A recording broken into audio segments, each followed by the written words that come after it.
లెర్నింగ్లో 5 stages ఉంటాయి. Stage number 1 ఏంటంటే మనం నేర్చుకున్నది మనం చాలా క్యూరియాసిటీతో మాట్లాడేస్తాం. రైటా రాంగా ఈ స్టేజ్లో మనం అస్సలు పట్టించుకోము. స్టేజ్ నెంబర్ 2 ఏంటంటే ఏవి రైట్ ఏవి రాంగ్, ఎలా మాట్లాడాలి అంటే ఇది రైట్ ఇది రాంగ్ అని రూల్స్ అనేవి మనం తెలుసుకుంటాం. స్టేజ్ నెంబర్ 3 ఈ స్టేజ్లో ఏం చేస్తామంటే ఎవరన్నా చెప్తే కానీ మనకి మనం తప్పు చేసాము అని తెలియదు.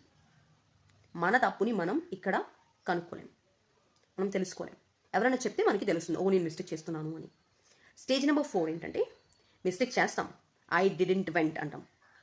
వెంటనే ఆగి no no no I didn't go కదా అని మనల్ని మనం ఇమ్మీడియట్లీ ఫస్ట్ మిస్టేక్ చేసేస్తాం, కానీ ఆగి కరెక్ట్ చేసుకుంటాం. ఇది స్టేజ్ నెంబర్ 4. స్టేజ్ 5 ఏంటంటే చక్కగా మాట్లాడతారు, మిస్టేక్స్ గురించి వరీ ఉండదు, ఎందుకంటే మీరు ఆల్రెడీ స్టేజ్ 4లో చాలా చాలా ఇంప్రూవ్ అవుతారు కాబట్టి స్టేజ్ 5లో ప్రశాంతంగా